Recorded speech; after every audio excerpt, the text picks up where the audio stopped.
You guys were here for the whole weekend? Yeah. The rave. The rave was cool? Did anybody die? Not yet. It's not completely successful. Not this year. Somebody needs to go to the hospital. There's El Kitty. Come on in, El Kitty.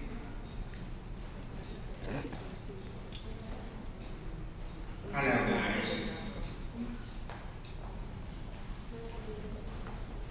I'm not big enough for this throne. I feel like Shirley Temple.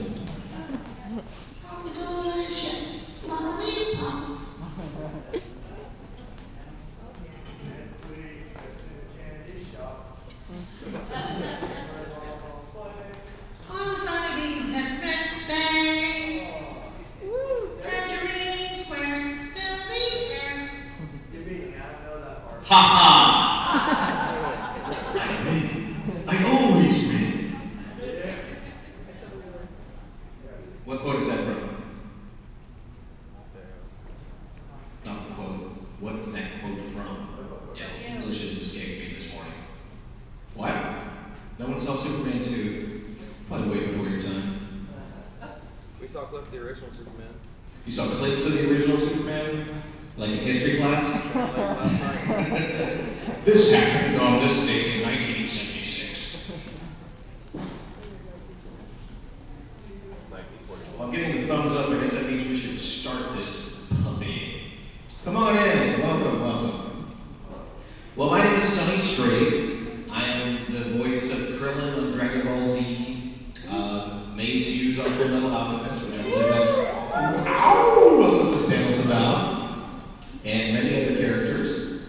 I'm also a director and writer for Funimation, and also a writer and illustrator of manga.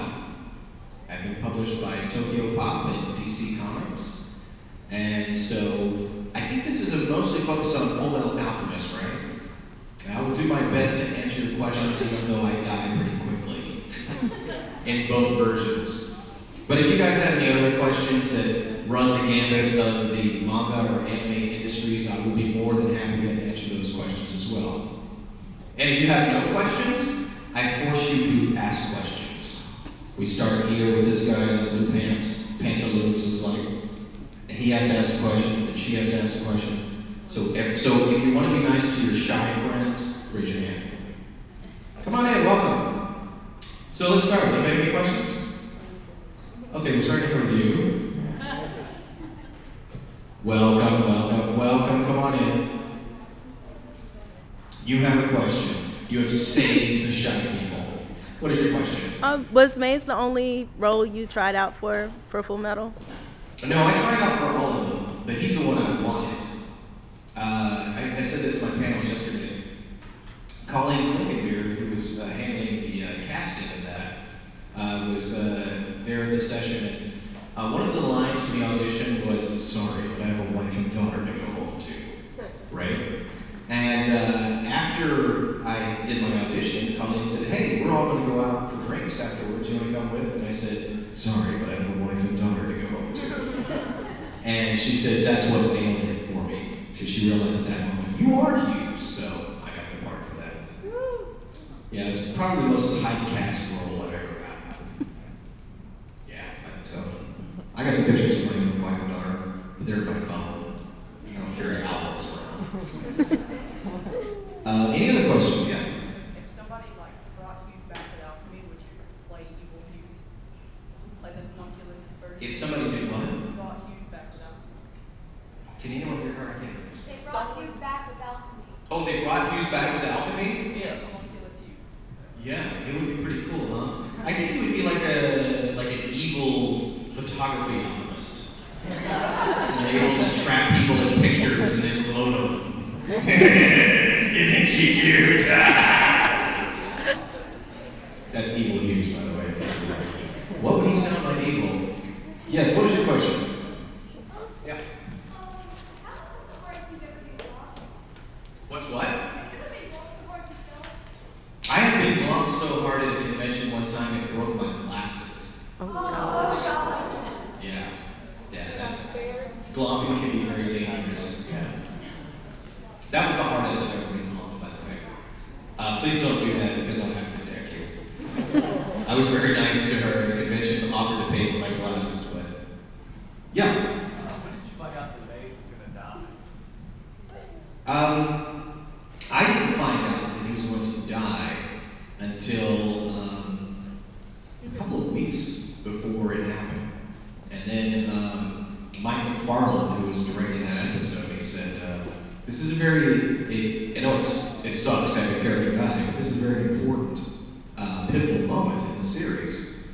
So what I want to do is I want to give you a copy of the Japanese version of it, as well as the script, a week ahead of time, so you have time to actually get into this, which is very rare. We never really see it, unless we, read the manga or something like that. And since I've read the manga, so the second one was very easy for me to get into. But once I saw that and did that, it was really cool. It was actually, I wish we had the luxury of doing that for every show. But he wanted to make it a very special moment. I think he pulled it off. And it was kind of sad though, when he died. And then when it aired on television, he came and said, "Hey, your character died last night on TV." And I went, "No, thanks." And he said, "Oh, well, I'm going to show you something that's going to cheer you up." And he took me to all the websites where people were crying on the forum because Hughes died. And I said, yes. I cry every because, time. I've made people sad, but at the same time, for an actor, that's what you want. You want to be able to move people emotionally. So, and if you didn't cry at Hughes' death, you definitely cried at the funeral when Alicia's talking about her dad. He's got work to do. Yeah, what is your question? Is Hughes planning to take over the world, make everyone look at pictures of Alicia? Yeah, I think so. I think if he becomes the evil homunculus, that is the photo alchemist, yeah, he would probably use that power for evil. Yeah, he probably would take pictures of everyone. He would just use pictures of his daughter and trap their souls in the eyes of Alicia in a photograph. Want to see my pictures of my daughter, Alicia? She's so cute. You're done, you're trapped. And they just fall dead. Their soul is trapped in the photograph. Yeah. Yeah, when she died, probably. And maybe he would be so evil and twisted that he'd kill her. So that he could bring her back and be by his side. Yeah, that's what would happen. No, that's logical. Don't grow. That's what would happen. That's what evil Hughes would do. So I hope he never gets brought back to life. Because that's what would happen. And it'd be your fault for bringing her in the first place. Yeah.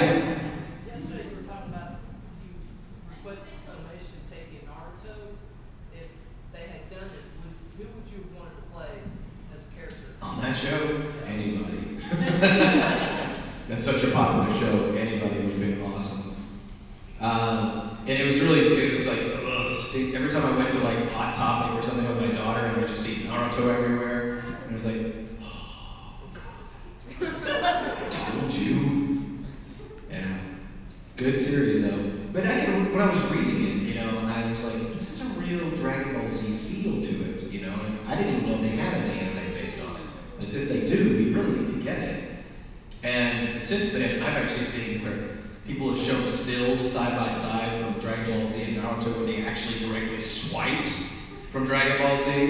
I went, well, no wonder it has a Dragon Ball Z feel. Yeah. Yeah. You can do any hold on. Since you said Take two. Action. Since you can do anybody in Naruto, could you do Orochimaru? Probably. TV shows? No. Yeah. Yes.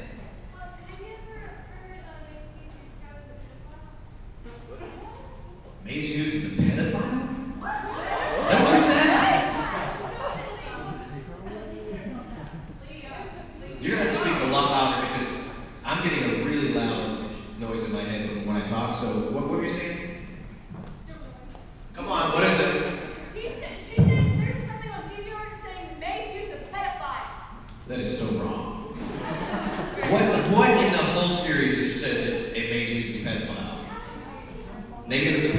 daughter in a bikini, maybe? She's like, oh, Come on. Yeah, what's your question? okay. Oh, that's much more helpful. Thank you so much. When beating Ragnarok from Soul Eater, Right. what was the hardest part about that? Using his voice. He was really cool because they cast me in this. I didn't even have to audition for this one. It's the director, Zach, said, yeah, I think Sonny would be good at this. And it was like this twisted demon, you know, and I was like, yeah, I can play something evil and disgusting, you know. But then he has these horrible screeching screams, right? God, that plays havoc on your voice. But I was so excited though, just to be able to play something that twisted and evil, because usually I play cute. And then he turns into this chibi thing. And he sounds like an evil Krillin from then on. I hate you, Krillin, I hate you! It's like, great, he's cute too. But yeah, probably the most evil character I got to play was Drassa on Black Panther. I love playing that. London Bridge is falling down, falling down, falling down. London Bridge is falling down, my fair lady. He has a slightly better voice than Krillin. Yes? We watched the video you suggested yesterday about the Tenacious D with Roy. Oh, yeah. I'm just curious, from Hughes' perspective, what is his take on the Roy and Hughes romance thing? Well, I think that it's, I think what we don't see, the behind the scenes stuff is very Yowie. Obviously, they've had some sort of romantic affair out in the field, in the battlefield, and, you tell Roy, please pretend like you're my wife. And he would okay, and then he would make him hold hands with it and say, pretend you're my daughter. This is before he had a family, I know, God, please. I think it's more on the level of Tenacious D. A little bit. And I just called it what I said. That's good. You can say that. Yeah, what is your question? This might be kind of like retarded, but Good. I saw something similar to this on YouTube. Could you go like Drosselin and say, "Son, I thought to myself," and then switch over to Hughes and say, "Roy, you should get yourself a wife." As Drossel? No, like Drossel and then Hughes. Well, I personally don't care if anyone has a wife or not, but if you would please get yourself one, because this Hughes character is bothering me all the time about it. Yeah, I think you should get yourself a wife, Roy. I agree with the scary little comment I made.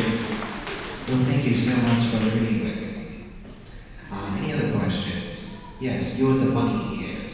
Do you like to watch your own anime? That sounds very mean, doesn't it? Yes, I love it. It's my favorite thing to do. And then I Google myself and have a happy ending. I enjoy watching it, especially if I'm directing it, because you take a lot more pride if you have complete control of the show. Like the Lupin the Third movies that I directed for Funimation, I like watching those. Those are good.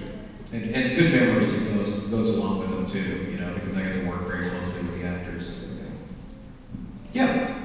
US, UK, or Girona? What? US, UK, or Girona? I am in Italian a bit, but not much.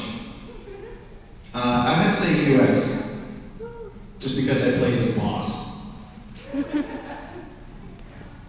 Yes.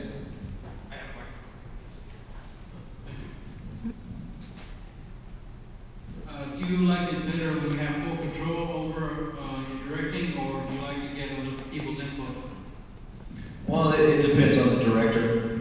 There's some directors I really like working with, like Chris Sabat and Mike McFarlane and Colleen Klinkenbeard. They're amongst my favorites. So yeah, it depends. I mean, I have been directed before. It's been a chore to be directed by. But it's also what was very difficult, but it was actually kind of fun, was when I was living in California and I was working for digital manga, doing I'm Going to Be an Angel. And the director was Japanese, spoke very little English, but she was the Japanese director as well.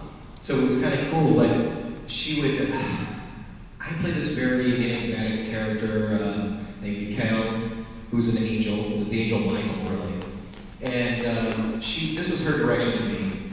Okay, so what he is like, he say, this is a tree. This is not a tree. But together. And I'm like, okay, I think I got you. So I read, whatever I thought was right, and she go, It is like you read my mind. oh good, because I can't understand what you're saying. But it was a good experience then, and there was a translator in the booth at the same time, but she preferred to do it on her own. So it was cool. But it was very cool and quite a privilege to be directed by this person who's also directed that in Japan. You have a question? Yes, what's your question? Are you still doing autographs after this? Yeah, for a bit, I'll be at my table in the dealer's room, so just come over there at my table and say hi, and I'll be happy to sign anything you've got for me. And we have a question over here. You may have been asked this question already because I came in a little bit late, but what's your favorite episode of Full Metal Alchemist? Or do you have one? I'm torn between two episodes. One, because it's just so funny, and the other because it's so heartfelt. The death of Hughes is definitely one of my favorite episodes. And also because I got to spend more time on it, and beforehand and prepping for it. But gosh, it's hard to compete with that giant picture of Elysium falling on Hughes. I mean, that was really, when I did that episode, I went, oh, I can run the gambit with this guy. Ladies and gentlemen! It was like, wow, don't fall on Daddy!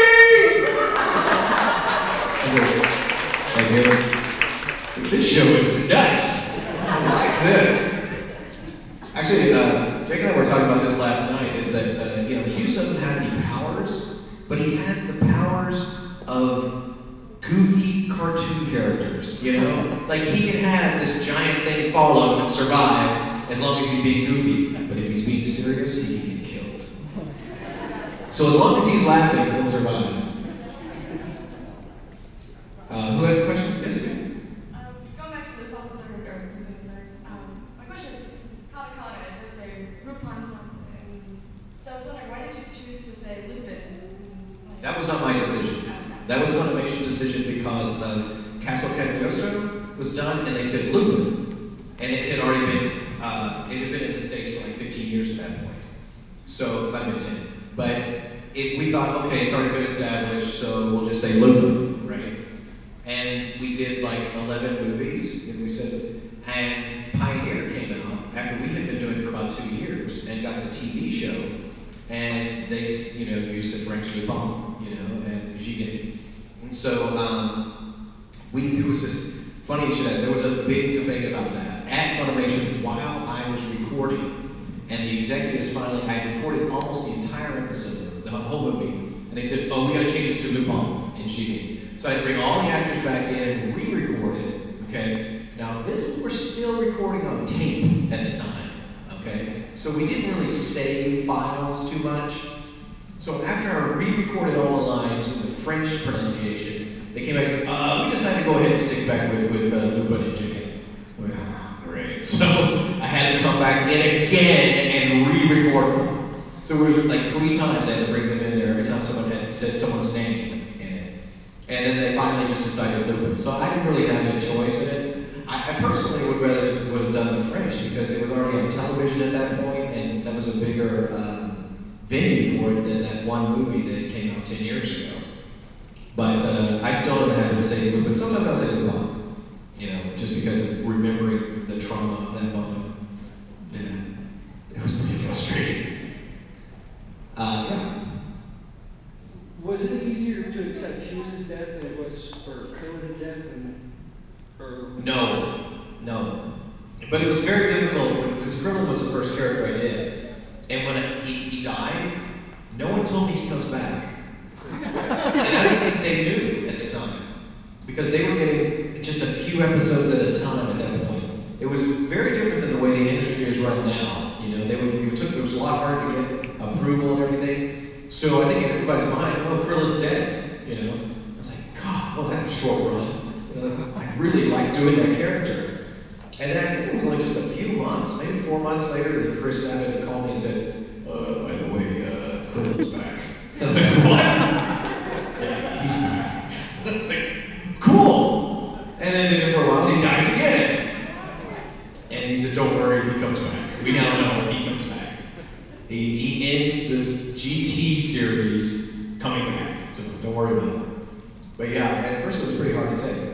Now Hughes, he died, and I was really sad about that, because that was a real death. He's not coming back. And then they had this movie where he's a Nazi. I went, oh, okay, cool. And then Brotherhood came out. Oh, cool. And he dies again. And then we started doing these OVAs, and he's coming back again. I went, you know what, I don't care. Video games, I'll get to do them someday again, I'm sure. A show that popular, they're going to bring it back somehow. So yeah. So now when characters die, I just go, I don't believe you. Maybe they'll be gone for good, maybe not, but I'm not going to waste any tears. Any other question? Yes? Which part of the series Dragon Ball Z did you enjoy most playing as Krillin? I saw this story yesterday. My favorite part was when Krillin had the device that would shut down the androids, but he's already got this huge crush on Android 18, so he's got this inner struggle. And what I liked about it was that I had very few mental lines up until that point, but that episode is almost all mental lines. So I didn't have to match the mouth flaps on the screen, right? So I could just read it any way I wanted, and I really got into the character at that moment, and suddenly, this character really clicked for me. It was like, okay, this guy just was hungry for love. That's what he wants. That's his main motivation in life. And from then on, I really knew who this character was. And that's the other reason why I like doing shows like Dragon Ball Z. They have such a long run, because you really get to understand these characters. You know, you really get to feel a feel for who they are. And so when people ask me what my favorite character is, usually I have to say Krillin, because he's been with me the longest and I got to develop him the most. You know, I know that guy inside and out. Then I've read all the manga, so I've actually been able to see his history. Although, this is something I learned in theater. What we would do in a play, you only have 2 hours, right? So they don't always fill in the gaps of this character's history. So I always like to write a history about them, like, you know, how they got to this point. Krillin's life is pretty well documented, right? Because he comes in as a little kid, and so you see his whole life. But there are holes, and I have filled them in. Krillin, they don't say how he got to be a monk in the first place. So here's my theory. Popeye the Sailor was sailing around the Asian coast, and happened to port in this little village and knocks up this villager girl. And she, in her shame, takes the baby to the monastery and drops him off. And he's raising her. So this is my theory. That fills in all the gaps. It explains why he could go toe-to-toe with Goku as a child and move giant boulders. And I think that if Krillin could eat spinach, he would actually be toe-to-toe with a Super Saiyan. That's just so you guys know, because I'm going to go wondering, what happened before that? Well, what about when he was with Android 18, it's like they had the shadow? And we had the what? Oh, the child, yeah. I'm sure that the Marin has those genes too. And then she ate some spinach, but yeah, I've never seen him eat spinach in the whole show. Sensu beans, sure. But not spinach. If you just eat a little spinach, even sounds like Popeye. And that actually is on purpose too. When I first got casted, I don't know if you guys remember this, but the first season of Dragon Ball Z in this country was actually recorded in Canada by a group called Ocean Group, who does a lot of manga anime to this day. And I because I could sound like Terry Clausen, who did the original Krillin. And his voice was more like this at the time, right? Hey, Goku, wait up, you guys! It was all on this level, right? And yeah, that's it. And the director, Barry Watson, at the time, he goes, you know, that sounds just like Terry Clausen, but I hate that voice. I went, what? He goes, well, it's just not tough enough, you know? I mean, Krillin's supposed to be the strongest human on the planet. And I said, I know he's a midget, but he's you know, he's strong. I said, so you want like a tough midget? And he goes, yeah. And I said, Popeye the Sailor is my favorite character, by the way, of any genre, media, or anything. And I said, what about like Popeye on helium? He goes, well, what would that sound like? I don't know, something like this. Come on, guys, let's go. And I went, yeah, let's go with that. So I got to do basically a high-pitched Popeye for my whole career. And as he gets into the GT and he gets older, he actually just sounds like Popeye. Come on, let's go. And he doesn't laugh like that. Yeah, he laughs like and he laughs like that, and sometimes I'll be laughing and I'll go, and I go, wait a minute. Did I always laugh like that? And then I was visiting my dad one time and I said something to crack him up and he went, and I went, oh, that's where I got it. From my dad. Krillin laughs like my dad. Well, blow me down, Goku.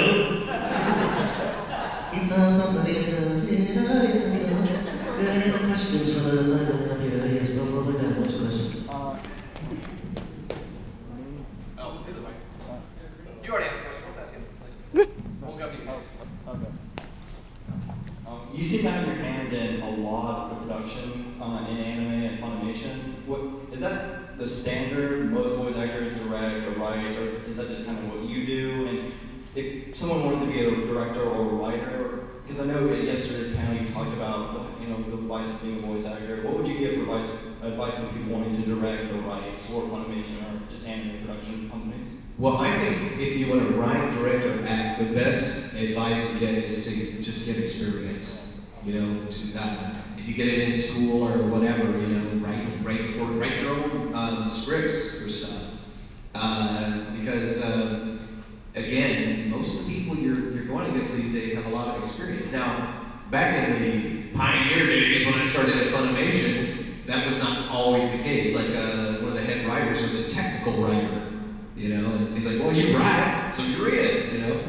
And I remember at the time I said to, yeah, I would like to be a writer.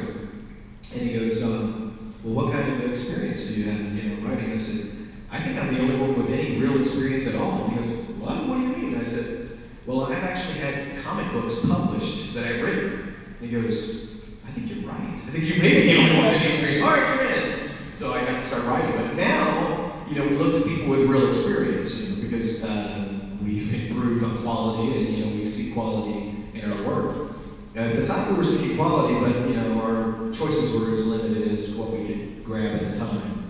And it's funny, too, because most of the original cast from Dragon Ball Z went to the same college that Chris Sabat went to, which is UNT.